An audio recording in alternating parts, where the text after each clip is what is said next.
विषय जरी ललित पाटील यांच्याशी सुरू झालेला असला तरी देखील माननीय गृहमंत्र्यांनी सांगितलं की हे एक चॅलेंज आहे, हा एक प्रकारचा हल्ला आहे, एक अख्खी पिढी याच्यामध्ये बर्बाद होते। कारण आम्ही दररोज बघतोय हे सगळं, आणि म्हणून हे जे काही विषय आता सभागृहात चर्चेला आले आहेत, आमची आपल्याकडनं अपेक्षा आहे, कारण आपण याच्या बाबतीत अतिशय प्रामाणिकपणे काम करतात आणि हे मोडून काढण्याचं आव्हान आपल्याकडे आहे। याच्यामध्ये कुठलंही राजकारण नाही, याच्यामध्ये कोणालाही राजकारण करायचं नाही, कारण पुढच्या पिढीचा हा संबंध आहे। परंतु आम्ही जे दररोज पोलिसांना माहिती देत असतो, पोलिसांची आरडाओरडा करत असतो की कशा पद्धतीने तुम्ही आम्ही ज्या सांगतोय त्या गोष्टींचा किमान तपास करा। आज मुंबई उपनगरामध्ये ज्या पद्धतीने ड्रग्स स्प्रेड होतंय, लहान लहान मुलं घेत आहेत, म्हणजे मी तर बघितलं सोसायटीचे वॉचमॅन पण आजकाल ड्रग्ज विकायला लागलेले आहेत, पानपट्टीवाले तर आहेच, सगळी हुक्का बाजार ही ड्रग्सची अड्डे झालेले आहेत। आपण काय करतोय की वरून खाली येतोय, पण खालून पण वर जाण्याची गरज आहे, कारण हे ड्रग पेडलर जे आहेत यांना सोर्स काय, कारण पूर्वी कसं होतं की बाहेरनं ड्रग्ज यायचं आणि ते पॅनिट्रेट व्हायचं, आता लोकल मॅन्युफॅक्चरिंग होते ड्रग्सची आणि तीच आता पॅनिट्रेट होते, परंतु हे पॅनिट्रेट करणारे लोक जागोजागी आता मिळायला लागलेले आहेत आणि त्याच्यामुळे ड्रग्सचा वापर इतका जागोजागी केला जातोय। आणि म्हणून आम्ही सतत त्या विभागातल्या डीसीपीना सांगत असतो, तिकडच्या सिनियरना सांगत असतो की या झोपडपट्टीमध्ये या शौचालयामध्ये नावं घेऊन सांगतो की इकडे ही मुलं बसलेली आहेत, त्यांना उचला, ताबडतोब त्यांच्याकडनं माहिती मिळेल तुम्हाला। कारण काय होतंय की कुठल्याही मुलाला एकदा हुक्क्यातनं थोडीशी जरी नशा लागली तर तो मुलगा कायमचा ड्रग ऍडिक्ट होऊन जातो।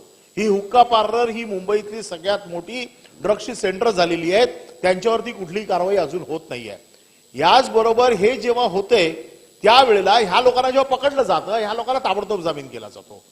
सीआरझेड मध्ये नुसतं अनधिकृत बांधकाम केलं म्हणून 10 महिने आतमध्ये लोक, पण हे लोक ताबडतोब सुटतायत, यांच्यावरती कुठली कारवाई होत नाही। आपण काय करतोय की कन्झम्पशन किती आहे, किती मोठा माणूस त्याच्यामध्ये मिळालेला आहे त्याच्याप्रमाणे त्याची सजा लावतोय, परंतु हे छोटे छोटे लोक ज्या वेळेला 4-4, 6-6, 8-8 महिने ज्या वेळेला आतमध्ये राहतील ना, त्यावेळेला त्यांची हिंमत होणार नाही या सगळ्या गोष्टी करायची, कारण बाहेर पडण्यासाठी कष्ट करावे लागतात, त्यावेळेला त्यांना कळावं लागेल। महत्वाचा माझा विषय असा आहे की याच्या संदर्भामध्ये ही जी काही कारवाई करायची आहे ही छोट्या लोकांवर पण कारवाई झाली पाहिजे, कारण हे मोठं पैशाचं आमिष झालेलं आहे आणि पैशाच्या आमिषाला फार लोक बळी पडतायत आणि ते हे ड्रग्ज विकण्याचं काम करतायत। जेवढी गिराईक जास्त तेवढा त्याचा धंदा जास्त, आणि म्हणून तो सगळ्या कॉलेजेसमध्ये, शाळांमध्ये, सगळ्या टॉयलेट्समध्ये हे सगळं ड्रग विक्रीचं काम आता सध्या सुरू आहे। ललित पाटील प्रकरणामध्ये बऱ्याच लोकांनी मागणी केली की अधिष्ठानावरती कारवाई का नाही केली। मी तुम्हाला सांगतो की कुठलं मुंबईतलं शासकीय रुग्णालय असेल किंवा महानगरपालिकेचं रुग्णालय असेल, आज पर डेचे पैसे घेतले जातात आरोपीला ठेवायचे, पर डेचे पैसे आहेत। पुन्हा कुठला आरोप लिहितात आणि तो आरोप कोर्टात गेला तर कोर्ट पण विचार करते की या आरोपाच्या माणसाला ही सेवा दिलीच पाहिजे आणि म्हणून तो आरामात राहतोय। तुम्ही आरोपींची लिस्ट काढा, नाहीतर मी तुम्हाला आरोपींची लिस्ट देतो की मुंबईमध्ये आज किती आरोपी कुठल्या कुठल्या हॉस्पिटलमध्ये बसलेले आहेत आणि हॉस्पिटलमधला सगळे धंदे चालू आहेत। जर या विषयावर आम्ही बोललो तर फार मोठा स्फोट होईल, पण आपण त्याच्यामध्ये सिरियस आहात म्हणून मी बोलत नाही। पण एक गोष्ट अशी आहे की या अधिष्ठातांवरती देखील कारवाई होणं गरजेचं आहे, कारण सर्रास फक्त पेन उचलायचंय, आरोग्याचा कुठला आजार झालाय तो लिहायचा आहे आणि पर डेचा हिशोब घ्यायचा आहे। हा सगळा पर डेचा बिझनेस सध्या चालू आहे। मी तुम्हाला हवी असेल एक दिवस सभागृहात सगळ्यांची नावं, त्यांचे रेट, कुठला आजार हे सगळं देऊ शकतो, पण मला माहिती आहे की तुम्हाला पण माहिती आहे सगळं, आणि त्याच्या बाबतीमध्ये तुम्ही अतिशय कठोरपणे कारवाई करा। या दोन गोष्टीमध्ये हुक्का पार्लर मुंबईची बंद झाली पाहिजे, आणि हे जे असे वर्षानुवर्ष हॉस्पिटलमध्ये राहून जे आरोपी आता काम करतायत यांच्या बाबतीत आपण काय करणार। मुद्दाम फार गाजावाजा न करता केली, पण मी आपल्याला आकडेवारी सांगू इच्छितो की शाळा कॉलेजेस जवळच्या ज्या इंटेलिजन्स बेस्ड पानटपऱ्या होत्या की जिथे त्याचा पुरावा तर कुठला नसतो पण संशय असतो, अशा जवळपास 2369 पानटपऱ्या तोडून टाकलेल्या आहेत, त्यांच्यावर कारवाई आपण केलेली आहे।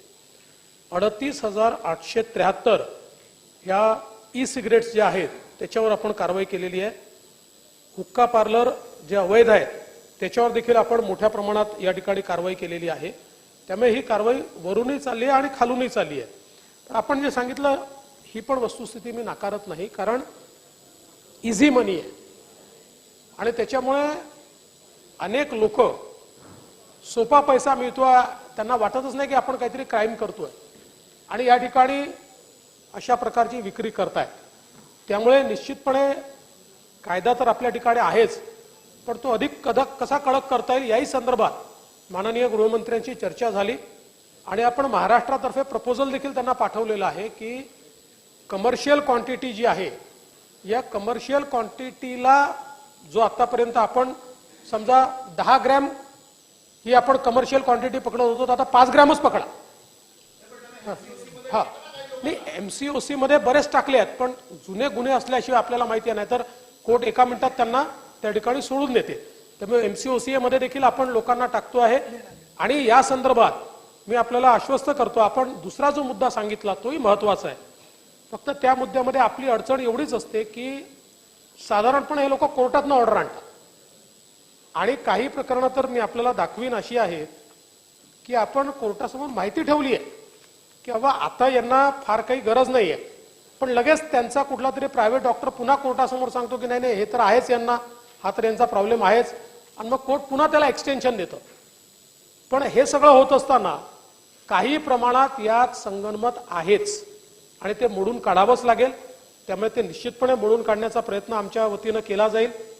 माझं तर मत असं आहे की ससून ही टेस्ट केस आहे आणि ससून मधल्या कारवाईतनं आपल्याला इतर रुग्णालयात देखील हा संदेश द्यायचा आहे की हे चालणार नाही.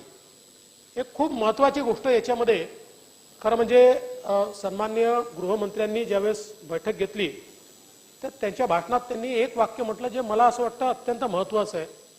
ते असं म्हणाले की जगातले मोठे देश, कॅनडा असेल, अमेरिका असेल, अमेरिकेतले काही राज्य असतील, काही युरोपियन देश असतील, हे लोक ड्रग्सची लढाई हारले आणि त्यामुळे त्यांनी ड्रग्ज नियमित करून टाकले.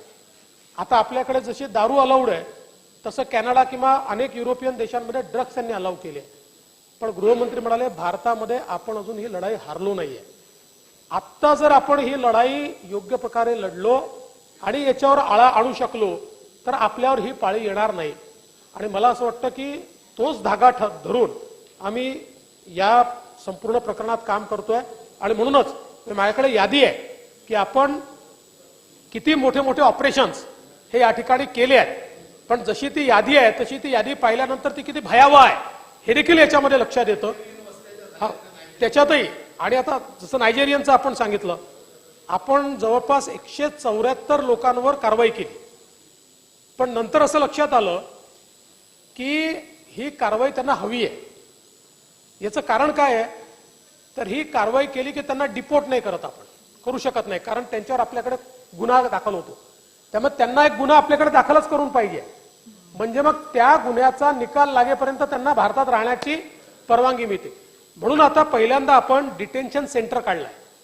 आपल्याला त्यांना जेलमध्ये नाही ठेवताय, पण त्यांना डिटेन्शन सेंटरमध्ये ठेवता येतं. पहिलं डिटेन्शन सेंटर आता आपण मुंबईत सुरू केलंय. अजून आपल्याला करावे लागणार आहे. जोपर्यंत यांच्या खटल्याचा निकाल लागत नाही आणि त्यांना डिपोर्ट आपण करत नाही तोपर्यंत त्यांना बाहेर फिरू द्यायच्या ऐवजी त्यांना डिटेन्शन सेंटरमध्ये ठेवण्याचा प्रयत्न आता आपला चाललेला आहे.